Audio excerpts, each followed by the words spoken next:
কথা হয় তখন এখানে একজন মন্ত্রী থাকবেন এটা আমাকে বলেননি। আর মন্ত্রী আমাকে বলেছেন যে আপনি থাকবেন এটা আমাকে বলেননি। আমি ধরে নিয়েছিলাম যে আপনাদের এই দিনে এখানে যারা ভবিষ্যৎ সাংবাদিক হবেন এবং আমরা যারা সাংবাদিকতা জীবনে প্রায় রিটায়ারমেন্টের কাছে চলে এসেছি, আজকের আলাপ আলোচনার মধ্যে দিয়ে তাদের পরস্পরকে একটা বুঝবার মতন একটা একাডেমিক পরিস্থিতি থাকবে, এটা আমার মনে হয়েছিল। আমি চিন্তা করেছিলাম যে আমার যদিও মনে পড়ে বহু বহু বছর আগে ক্লাসরুমের তখনকার আমার 50 মিনিটের ক্লাস হতো। ধরে নিয়েছি যে ছাত্রছাত্রীরা এখানে শিক্ষার্থীরা যারা আছে তারা অন্তত 50 মিনিট শুনবার ধৈর্য তাদের তো অভ্যাস হয়ে গেছে। কিন্তু যখন দেখলাম যে আমাদের এখানে একজন মন্ত্রী আছেন এবং মন্ত্রীরা অনেক ব্যস্ত থাকে, আর তখন মনে হইল যে বোধহয় একাডেমিয়ার পরিবেশটা থাকবে না, তাড়াতাড়ি শেষ করতে হবে। এই মন্ত্রীর সঙ্গে আমার বহুদিনের সে 80 দশক থেকে তাকে বিভিন্ন সময় আন্দোলন সংগ্রামে আমরা পাশে পেয়েছি। তো সেই কারণে আমি জিজ্ঞেস করলাম আগে দুবার আগে আপনি কতক্ষণ সময় নিয়ে এসেছেন। উনি বলেছেন তার গুরুত্বপূর্ণ মিটিং আছে, যত তাড়াতাড়ি সম্ভব এখান থেকে চলে যাবেন। তাহলে বুঝলাম যে আমার বক্তৃতার সংক্ষেপ করতে হবে। তবে মন্ত্রী যেটা আগে ইতিমধ্যেই বলেছেন, রুবায়েত ফেরদৌস ক্ষমতা কর্তৃত্বপরায়ণ হয়ে উঠতে চায় এবং আমরা আওয়ামী জামানায় দেখেছি তো আমাদের যিনি একসময় তথ্যমন্ত্রী ছিলেন দেশে আওয়ামী জামানায়, তার সঙ্গে এই মন্ত্রীর একটা পার্থক্য সহজেই চোখে পড়ে। উনি আগের জন অশ্লীল বাক ভঙ্গি এবং বাক্য ব্যবহার ছাড়া বক্তৃতা করতে পারতেন না। আমাদের কপাল ভালো, অন্তত এবার অন্তত আমি যখন সম্পাদক পরিষদের সভাপতি, আমার তো তাদের সঙ্গে কিছু ডিল করতে হয়।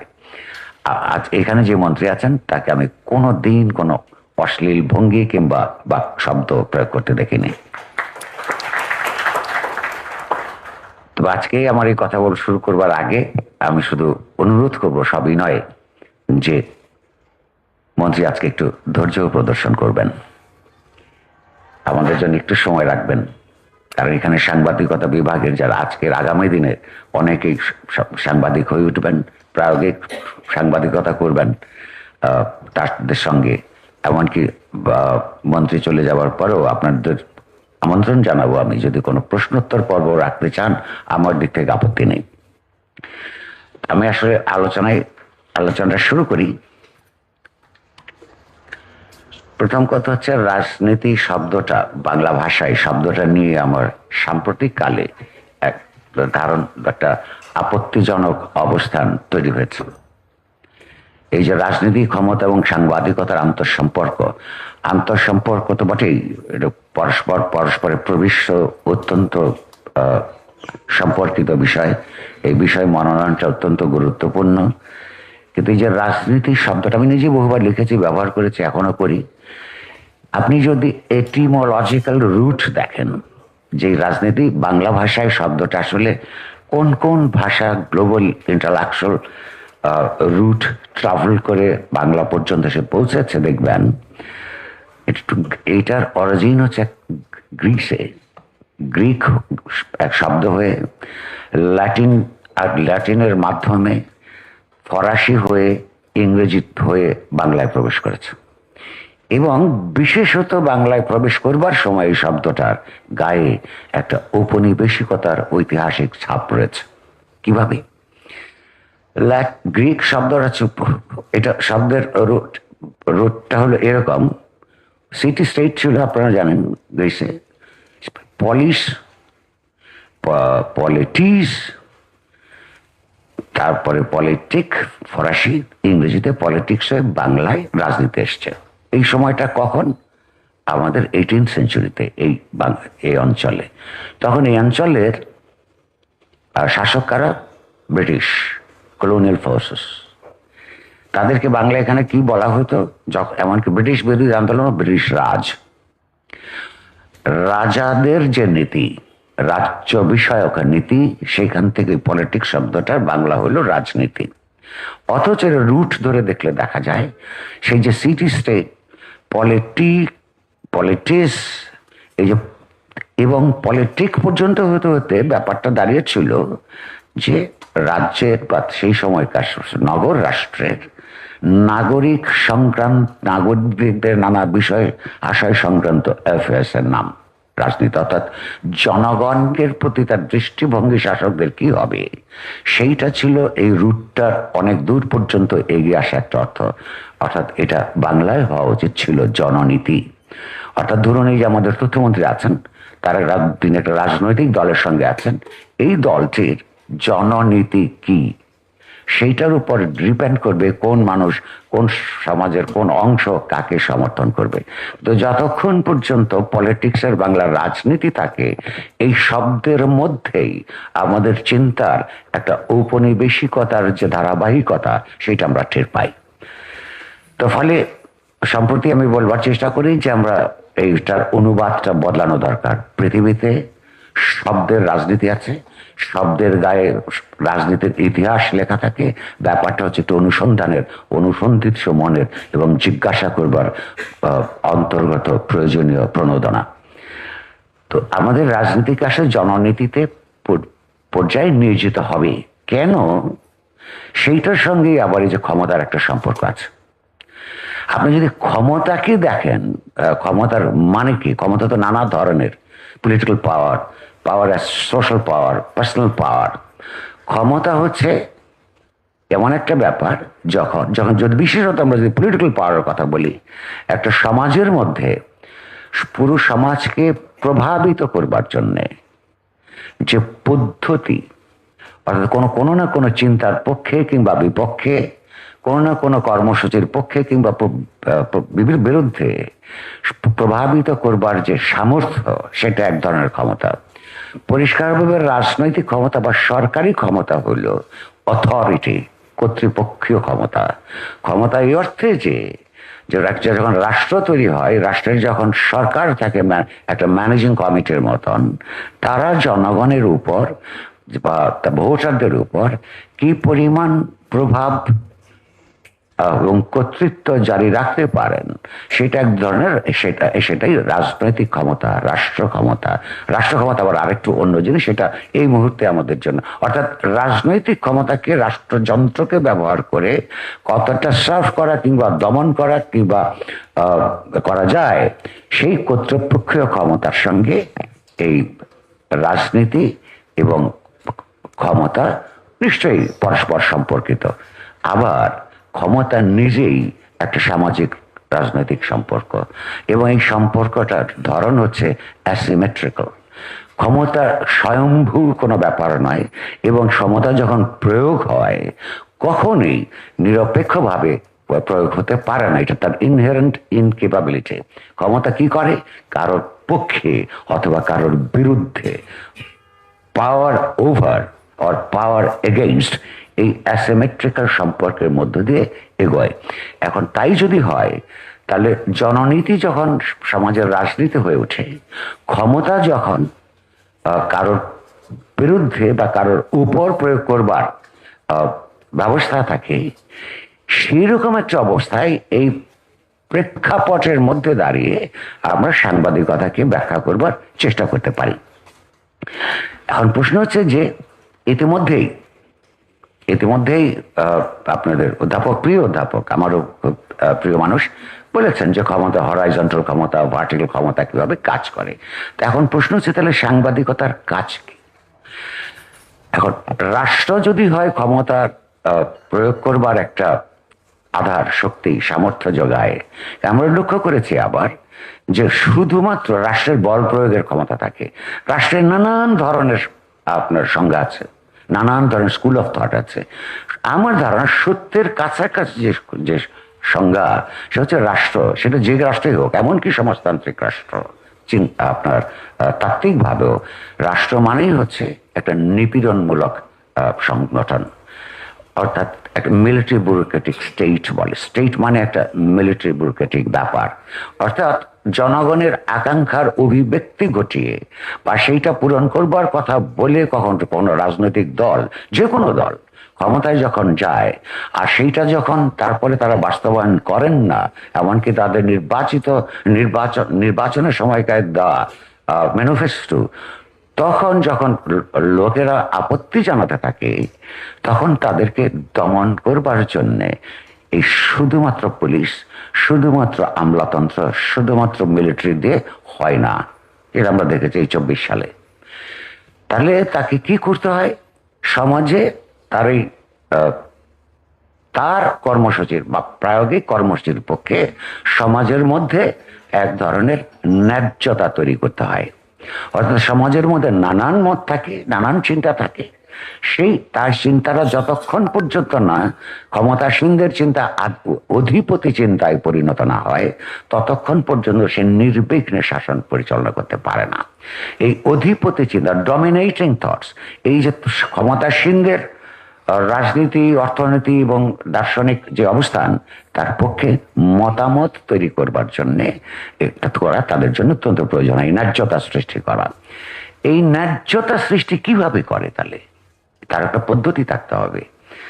তার একটা পদ্ধতি হচ্ছে যে রাষ্ট্র যেমন একদিকে নিপীড়নমূলক, রিপ্রেসিভ অর্গানস, আরেকটা হচ্ছে তার ভাবাদর্শিক রাষ্ট্রের অংশ, সেটা হচ্ছে ideological state apparatus.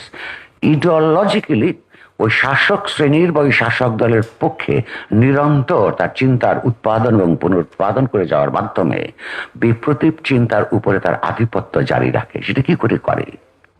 School, college, মাদ্রাসা, বিশ্ববিদ্যালয়, পত্রপত্রিকা, বই পুস্তক, এগুলি হচ্ছে যে কোনো রাষ্ট্রের শাসক শ্রেণীর পক্ষে মতামত বলাটা ঠিক হলো না, তার মধ্যে একটা অমতের ব্যাপার আছে। অর্থাৎ এই যে এক্সিস্টিং ব্যবস্থার পক্ষে মত উৎপাদন এবং পুনরুৎপাদন করে যাওয়ার জন্য এই ইডিওলজিক্যাল স্টেট অ্যাপারেটাস কাজ করে থাকে। তাহলে আমরা সাংবাদিকতা করি, আপনারা কেউ অধ্যাপনা করেন, কেউ শিক্ষার্থী, একটু যদি আমরা প্রশ্ন করি যে এক্সিস্টিং সিস্টেমের মধ্যে কোন সরকার নিয়ন্ত্রিত, যে কোনো সরকার নিয়ন্ত্রিত কারিকুলামের মধ্যে পড়ালেখার এমন কিছু থাকতে পারে কিনা যেটা তারা আপন শ্রেণীর বিপক্ষে মত উৎপাদন করবে, সেইটাকে অনুমোদন করতে পারে না। এই যে পৃথিবীতে যে বিশ্ববিদ্যালয়গুলির একাডেমিক স্বায়ত্ত শাসনের সংগ্রাম, এই সংগ্রাম এবং সেটা বজায় রাখবার যে সংগ্রাম, সেটা একটা কারণ কিন্তু এইখানে যে রাষ্ট্র, শাসক শ্রেণী, সরকার, তারা যেন তার মুক্ত জ্ঞান চর্চার মধ্যে কোনো বিঘ্ন সৃষ্টি করতে না পারে।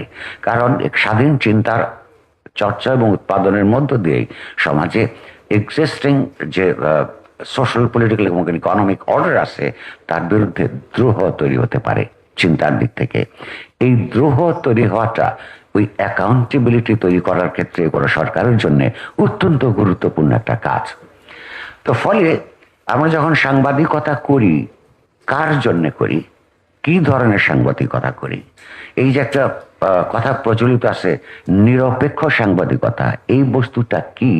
এইগুলি প্রশ্নটা আমাদের নিজেদের, অধ্যাপকদের, শিক্ষার্থীদের মাথায় নিরন্তরভাবে কার্যকর থাকা দরকার। যেমন ধরুন, কথাটা শুনতে খুব ভালো লাগে, ওই পত্রিকাটি অথবা ওই সংবাদ মাধ্যমটা খুব নিরপেক্ষ। হোয়াট ডাজ দ্যাট মিন?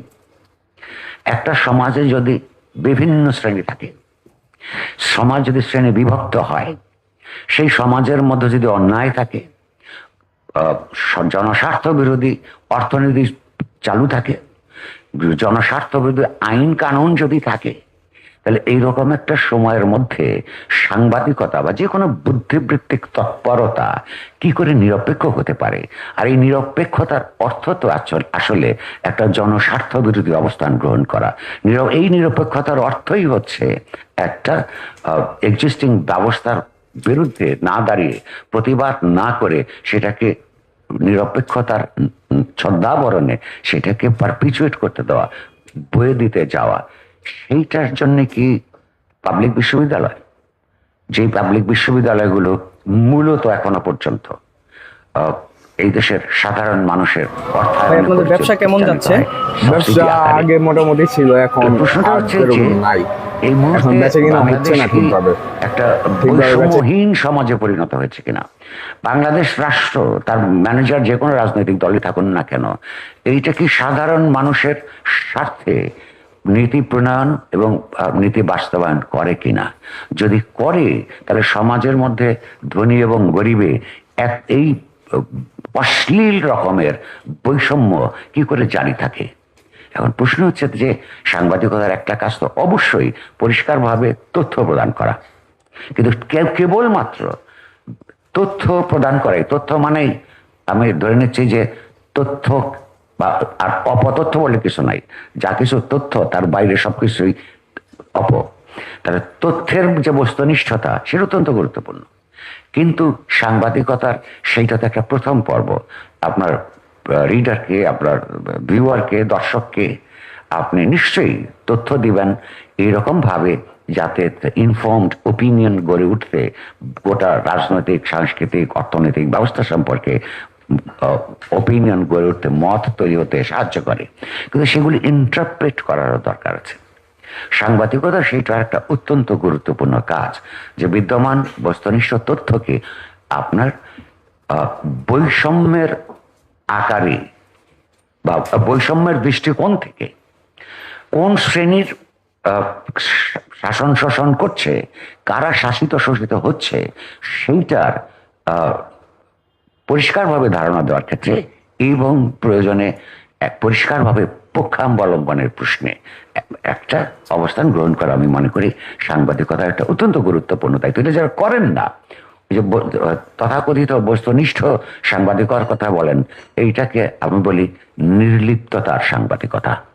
অর্থাৎ সমাজের মানুষের কি অবস্থা, অধিকাংশ মানুষের, সেই ব্যাপারে তারা নির্লিপ্ত, তথ্য দিয়েই যেন তারা মুক্তি লাভ করেন, দায়িত্ব খালাস মনে করেন। আর বাকিটা যেটা সেই তথ্যকে জনস্বার্থের দৃষ্টিভঙ্গি থেকে ব্যাখ্যা করে মানুষের চিন্তাকে প্রভাবিত করতে চান, প্রভাবিত করাকে কর্তব্যপরায়ণ একটা কাজ মনে করেন, সেটা হচ্ছে লিপ্ততার সাংবাদিকতা।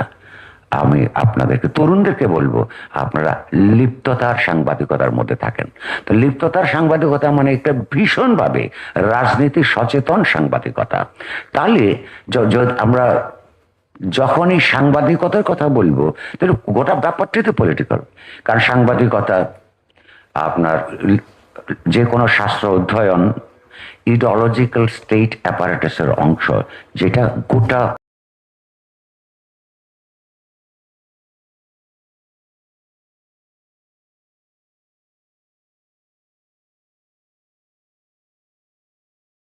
ছাড়া আমি এটাকে, এই সাংবাদিকতাকে আর কিভাবে অভিহিত করা যায়। ফলে আমার বক্তব্য হচ্ছে খুব পরিষ্কার যে সাংবাদিকতা জনস্বার্থ পরায়ণ, গণতন্ত্র পরায়ণ সাংবাদিকতা মানেই এক ধরনের রাজনৈতিক বুদ্ধিভিত্তিক তৎপরতা।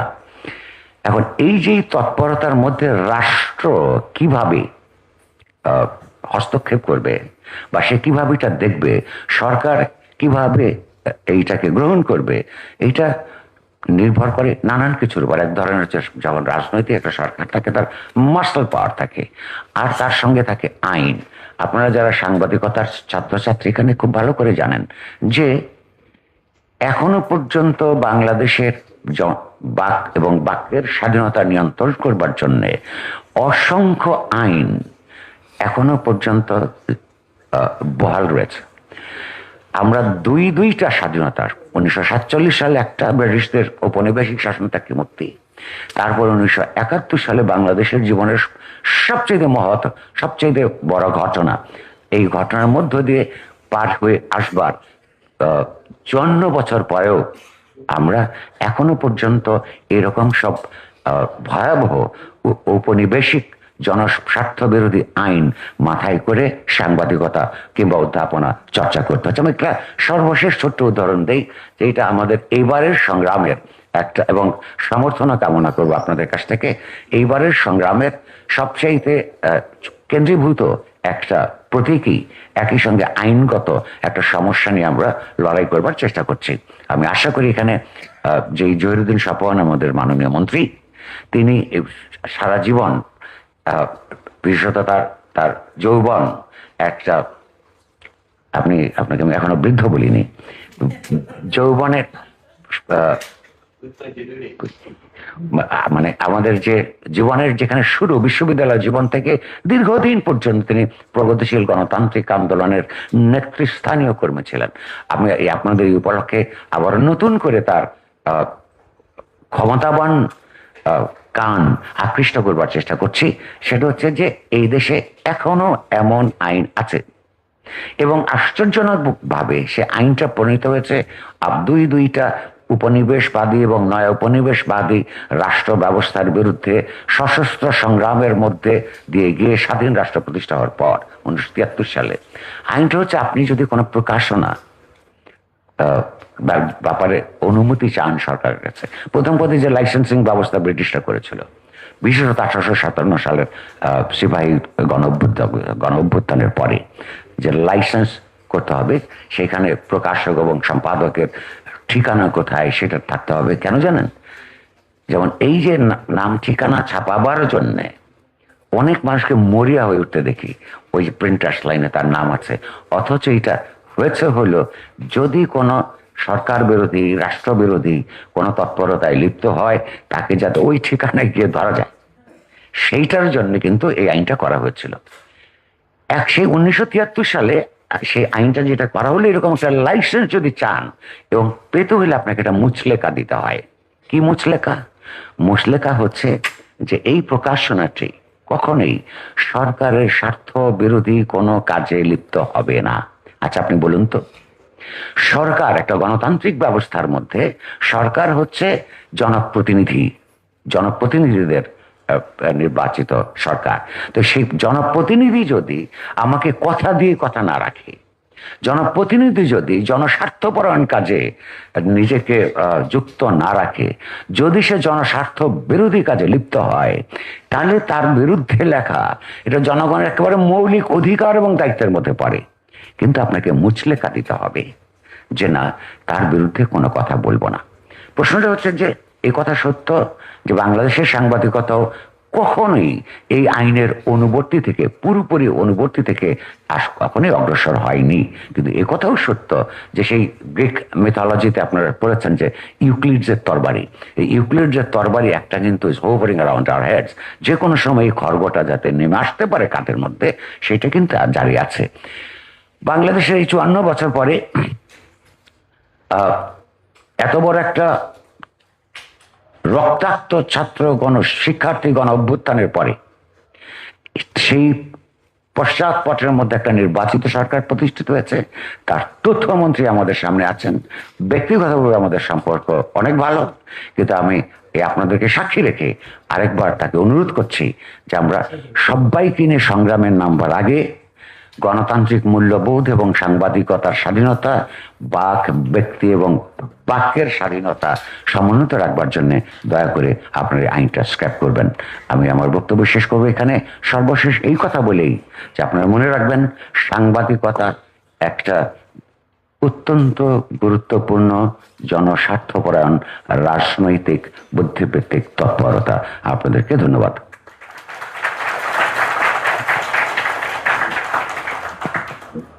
অনেক ধন্যবাদ। কবির ভাইয়ের জন্য একটা জোরে হাততালি হবে।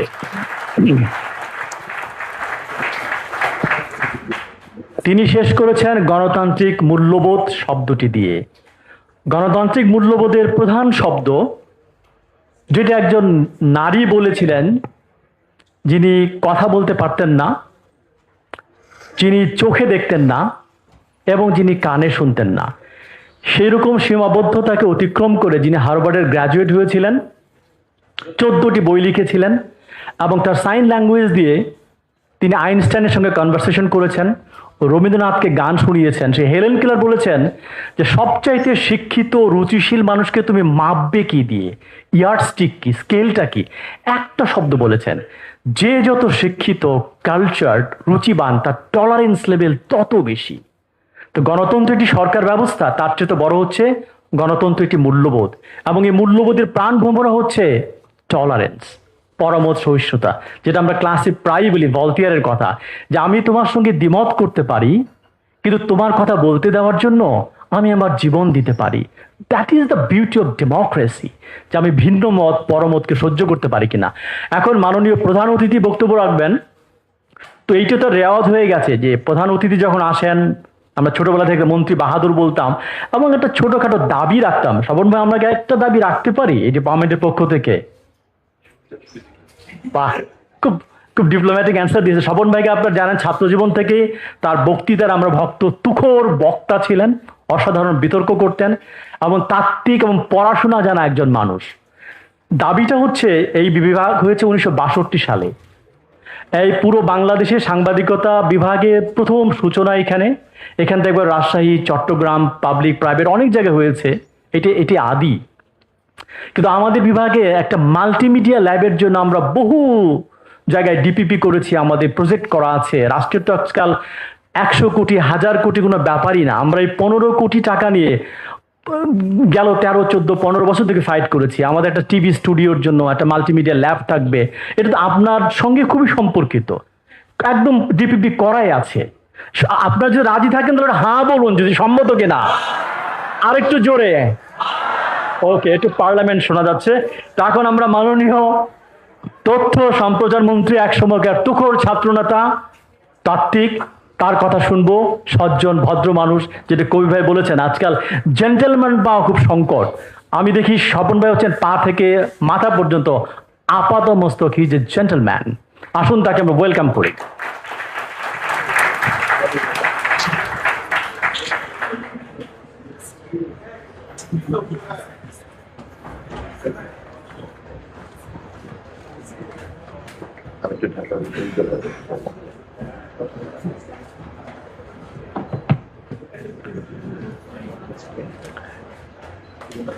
আপনাদের সবাইকে সালাম জানিয়ে, শুভেচ্ছা জানিয়ে আমি আমার সংক্ষিপ্ত আলোচনা শুরু করতে চাই। প্রথমেই আমি এই ধন্যবাদ দিয়ে শুরু করতে চাই গণযোগাযোগ ও সাংবাদিকতা বিভাগকে, আমাকে এখানে একটা অম্লমধুর অস্বস্তির মধ্যে ফেলার জন্য। অম্লমধুর অস্বস্তিটা এই কারণে যে আজকের মুখ্য আলোচক বাংলাদেশের অত্যন্ত শ্রদ্ধাভাজন একজন সাংবাদিক, ডেইলি নিউজের সম্পাদক, এবং সকলেই তাকে ভালোবাসেন, সম্মান করেন এবং তার কথা শোনার জন্য সবাই খুব আগ্রহী থাকেন। এবং ঘটনাচক্রে আমরা দীর্ঘদিনের বন্ধু এবং তার চেয়েও বেশি। এবং আমি মন্ত্রী হওয়ার আগে আমরা দুজনেই দুশ্চিন্তা ছিলাম যে আমাকে তথ্যমন্ত্রী না হতে হয়। এবং দুর্ভাগ্যটা হচ্ছে এই যে শেষ পর্যন্ত আমাকে তথ্যমন্ত্রী হতে হয়েছে। এবং এই না হওয়ার কারণটা ছিল যে তথ্যমন্ত্রী হলে তো আমার বন্ধু নুরুল কবিরের সঙ্গে আমাকে ঝগড়াঝাটিতে লিপ্ত হতে হবে। তারপরে আমরা সিদ্ধান্ত নিলাম যে অনুষ্ঠানে আমরা যাতে মুখোমুখি কম হই, কিন্তু আপনারা আবার সেই কাজটাই করলেন। তো এই জন্যই বললাম যে এরকম একটা অম্লমধুর অস্বস্তির মধ্যে আপনারা ফেলেছেন, এর একটা স্বাদ পেলাম, এই জন্য আমি আপনাদেরকে ধন্যবাদ জানাচ্ছি। রুবায়েত আমার অত্যন্ত ঘনিষ্ঠ ছোট ভাই, ঢাকা বিশ্ববিদ্যালয়ের এই মুহূর্তের আপনাদের অত্যন্ত পরিচিত একজন অভিভাবক তুল্য শিক্ষক, এবং আমি খুবই কৃতজ্ঞ যে আপনারা যারা এখানে সংশ্লিষ্ট বিভাগের শিক্ষক এবং ছাত্রছাত্রীরা আছেন, আপনাদের সকলের সঙ্গে আমি একটু কথা বলার, পরিচিত হওয়ার, মিলিত হওয়ার সুযোগ পেলাম।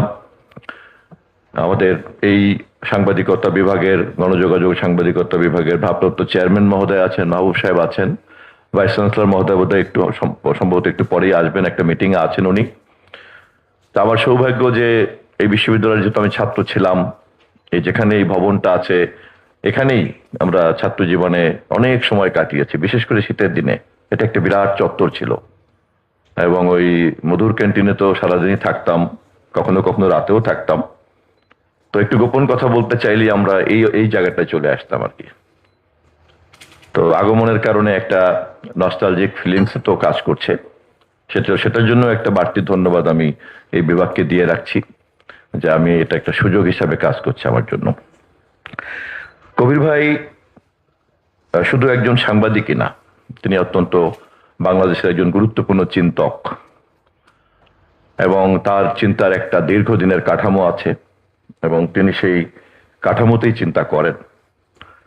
তার প্রতি আমাদের শ্রদ্ধা ভালোবাসা এ কারণেই, এবং সঙ্গত কারণেই তার এই চিন্তার মৌলিকত্বের সঙ্গে একটা মিল থাকলেও, অথবা স্পিরিটের দিক থেকে একটা মিল থাকলেও, এর ব্যবহার প্রয়োগ ইত্যাদি নিয়ে নানান সময় আমরা তর্ক বিতর্কে লিপ্ত হই, কখনো তার বাসায়, কখনো আমার বাসায়, কখনো অন্য কোথাও, এবং এটাই আমাদের সম্পর্কের সবচেয়ে ভালো ভিত্তি। এবং উনি ওনার মতো করে বলেছেন, বরাবরের মতোই আমি তার আলোচনা খুব মন দিয়ে বোঝার চেষ্টা করি, শোনার চেষ্টা করি, এবং আমার সীমিত জ্ঞানকে আমি সমৃদ্ধ করার চেষ্টা করি।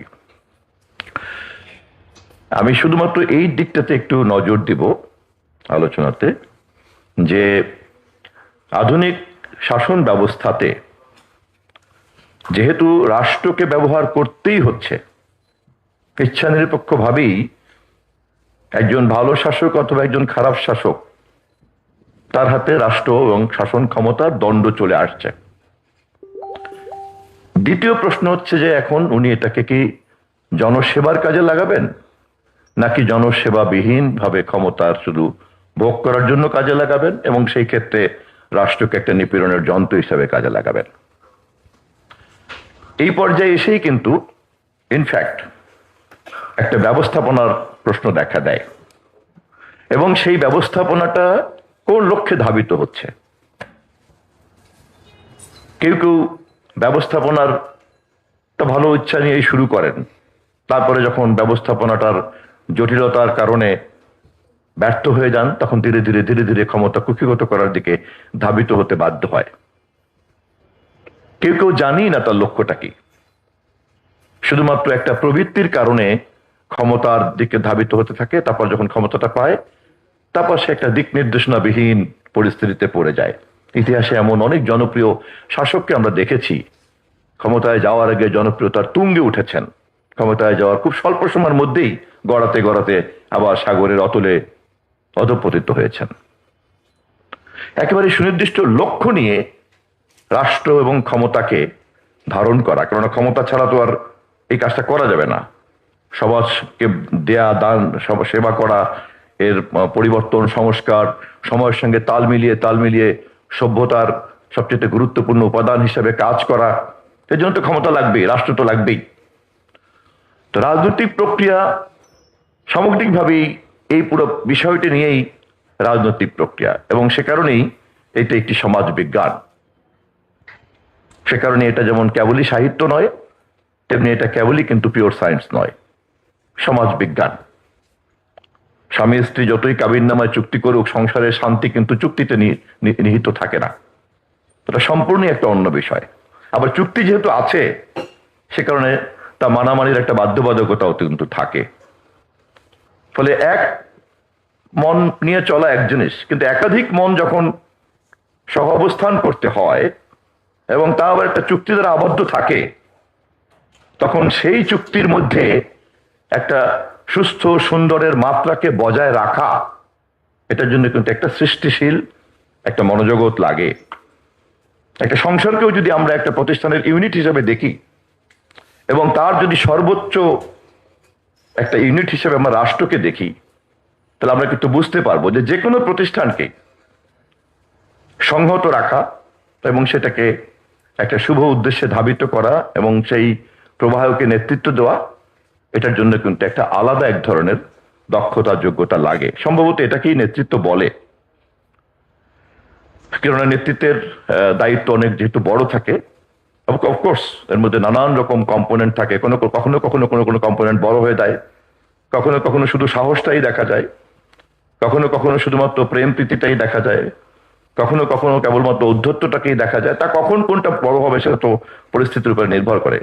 কিন্তু সামগ্রিকভাবেই একটা প্রতিষ্ঠানের অন্তর্গত সমস্ত ধরনের সত্তাকে সুসংহত রাখা এবং তার কল্যাণকে নিশ্চিত করা, এমনকি পরবর্তী প্রজন্মের কল্যাণকে নিশ্চিত করার কাজগুলিকে নিশ্চিত করে তার কাজ। তো সেই ক্ষেত্রে আমি আবার আমার ওই পয়েন্টে ফিরে যাচ্ছি যে এই ব্যবস্থাপনার কারণে যেহেতু রাজনীতি এটা করছেন, ফলে এটার জবাবদিহিতার একটা প্রশ্ন যদি না থাকে এবং এটাকে যদি সবসময় এর প্রতিবিম্ব যদি সংশ্লিষ্ট সকলের কাছে পরিষ্কার না থাকে, তাহলে এটাকে দেখা বা বোঝার মানদণ্ডটা কি থাকবে? সভ্যতার ইতিহাসে সাংবাদিকতার জগৎ, গণমাধ্যমের জগৎ এই দায়িত্বটা নিয়েছে এবং এটা একটা অনিবার্য অনুষঙ্গে পরিণত হয়েছে। কাগজে কলমে এটা একটা অঙ্গ না হলেও এটা স্তম্ভ হয়ে গিয়েছে চতুর্থ, যে মানতেই হবে, করতেই হবে, বুঝতে হবে। যেখানে সাংবাদিকতা নাই সেখানে আসলে একটা রাষ্ট্র আদৌ আছে কিনা এই প্রশ্ন দেখা দেয়। পৃথিবীর বহু বড় বড় বিজ্ঞানীরাই কথা বলেছেন, যে রাষ্ট্রবিজ্ঞানীরা, সমাজবিজ্ঞানীরা বলেছেন যে সাংবাদিকতাবিহীন রাষ্ট্র আর রাষ্ট্রবিহীন সাংবাদিকতার মধ্যে যদি কাউকে বেছে নিতে হয়, যে কোনো সভ্য মানুষ রাষ্ট্রবিহীন সাংবাদিকতাকে বেছে নেবে। সাংবাদিকতা এত বড় একটা অনিবার্য অনুষঙ্গে রূপান্তরিত হয়েছে সভ্যতার প্রক্রিয়াতে। আমাদের প্রশ্নটা হচ্ছে, অবশ্যই আমাদের মুখ্য আলোচক তার মতো করে বলেছেন যেটা হতে হবে কল্যাণমুখী এবং এটা সবসময় এটা জনকল্যাণের দিকে ধাবিত করতে হবে। আমি এই প্রশ্নে শুধুমাত্র একটা প্রশ্ন রাখতে চাই তোমাদের মতো বোদ্ধাদের কাছে। আমরা যেহেতু একটু মাঠের কর্মী, আমাদের জ্ঞানটা একটু বিচ্ছিন্ন, বিক্ষিপ্ত। অতটা আপনাদের শিক্ষকদের মতো অথবা কবির ভাইয়ের মতো জ্ঞানী মানুষের মতো আমাদের জ্ঞানটা কিন্তু অতটা অর্গানাইজ না, একটু আনঅর্গানাইজড আমাদের নলেজ কম্পোনেন্টগুলি। সেই কারণেই আমি এক্ষেত্রে একটু আপনাদের বিবেচনার জন্য আমি এই বিষয়টা তুলে ধরে রাখতে চাই একজন সাধারণ রাজনৈতিক কর্মী হিসাবে, এবং যেহেতু এই বিষয়ের সঙ্গে সংশ্লিষ্ট রাষ্ট্র, রাজনীতি, সমাজ, সাংবাদিকতা সবটার মধ্যেই যেহেতু আমাদেরকে একটু ঘোরাঘুরি করতে হয়, ডিল করতে হয়, কথা বলতে হয়, সেই কারণে সাংবাদিকতার জন্য সত্য উদ্ঘাটন এবং বস্তুনিষ্ঠতা এটা কত বড় একটা গুরুত্বপূর্ণ দায়িত্ব, আর একটা জনকল্যাণের দিকে ধাবিত করার যে দায়িত্ব, যেটা টু সাম এক্সটেন্ট অ্যাক্টিভিজম, অবশ্যই এটা একটা বড় কাজ। এবং সাংবাদিকতার জগতে, সাংবাদিকতার বাতায়নে এই অ্যাক্টিভিজম যারা করছেন তারা অবশ্যই অনেক বড় কাজ করছেন। উনি তো নিশ্চিত যে তিনি তথ্যের সংগ্রহ, তথ্যের ব্যবস্থাপনা, তথ্যের উপস্থাপনা সবটাই উনি একটা কল্যাণমুখী কাজে করছেন। অতএব শুধুমাত্র বস্তুনিষ্ঠতা বা সত্য অনুসন্ধান করা পর্যন্ত কিন্তু ক্ষান্ত না, ওটা করছেন, করার পরে আবার তারপরে ওটাকে উনি জনকল্যাণের দিকে ধাবিত করছেন।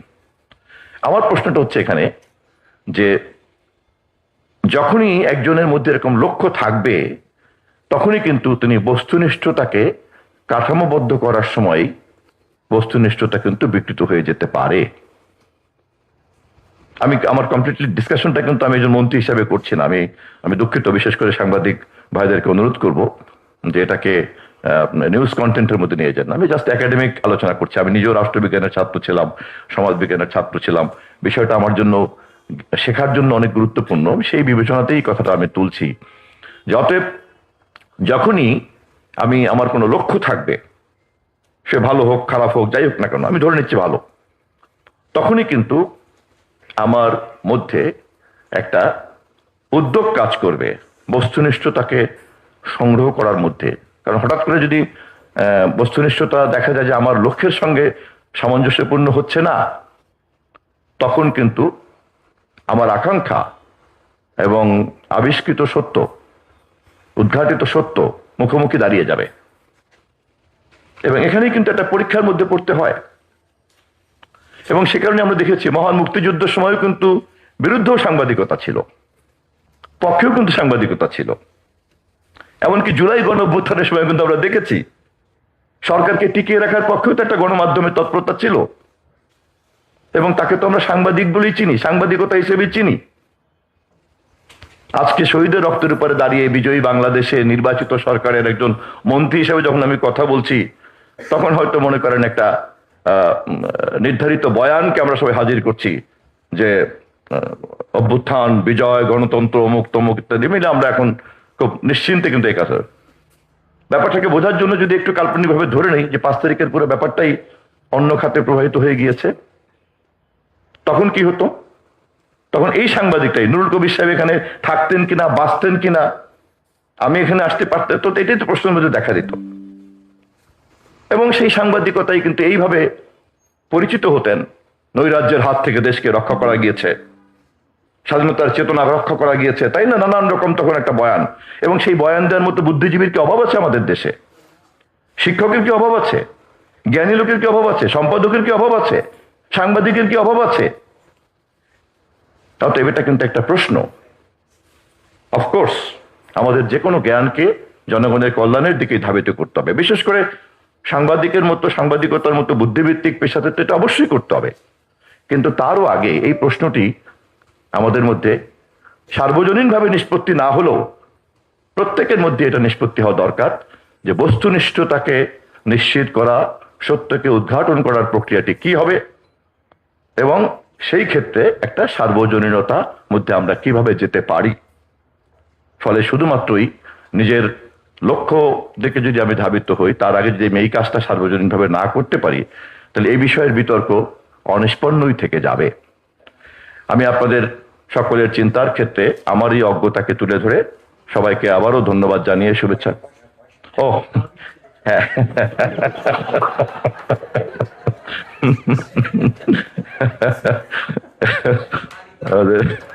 হ্যাঁ, কবির জন্য এটা তালি দেন আপনারা।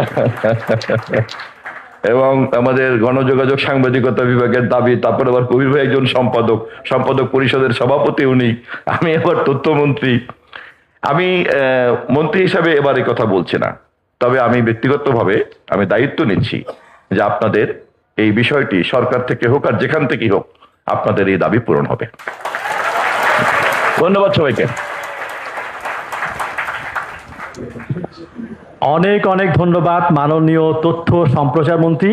এইটা আপনার জন্য করা সোজা এই কারণে, মাননীয় প্রধানমন্ত্রী এবং বর্তমান সরকারের একটা বড় ফোকাস হচ্ছে কর্মসংস্থান বাড়ানো, একাডেমির সঙ্গে ইন্ডাস্ট্রির সম্পর্কে। এটা অনেকবার কিন্তু আমি মাননীয় প্রধানমন্ত্রীর মুখে বলতে শুনেছি, যে শিক্ষামন্ত্রীও বলেছে, সবাই বলছেন যে একাডেমি কেবল তত্ত্ব বিষয় এরকম শেখাবে এরকম না, এটা যেন হাতে কলমে শিখতে পারে, হ্যান্ডস অন ট্রেনিং, যেন কর্মসংস্থান তৈরি হয়। এরকম একটা স্টেট অফ দ্য আর্ট যদি মাল্টিমিডিয়া ল্যাব করতে পারি, আমাদের ছেলেমেয়েরা কেউ বেকার থাকবে না। কাজে এটা আপনার গোলের সঙ্গে যায়, এসডিজি গোলের সঙ্গেও যায়।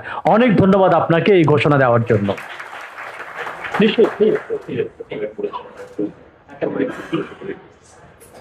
আমাদের মুখ্য আলোচক আরেকটা বিষয় বলেছেন, আমার মনে হয় ওটা একটু সকলকে সামনে রেখে আলোচনা করা দরকার। সেটি হচ্ছে আমাদের যে এখানে অ্যাক্ট, সেই অ্যাক্টের মধ্যে যখন ইয়ে করতে হয়, হলফনামা দিতে হয়, তখন রাষ্ট্রের বিরুদ্ধে কিছু করব না বলে একটা কথা আছে। সরকার বিরুদ্ধে কিছু করব না বলে একটা কথা আছে। এবং কবির ভাই আপনার নিশ্চয়ই মনে আছে, যখন আমরা সম্পাদক পরিষদ মাননীয় প্রধানমন্ত্রীর সঙ্গেও কথা হয়েছিল, আপনি সেখানেও মাননীয় প্রধানমন্ত্রীকে এই কথা বলেছিলেন, এবং মাননীয় প্রধানমন্ত্রী নীতিগতভাবে তখনই আমাকে সম্মতি দিয়েছেন এবং পরবর্তীতেও আমাকে নির্দেশ দিয়েছেন যে এই ক্ষেত্রে আইনগত পরিবর্তন করে এটাকে রাষ্ট্রবিরোধিতার জায়গাতে আমরা নিয়ে আসবো, সরকার না, সরকারের বদলে এটা রাষ্ট্র হয়ে যাবে।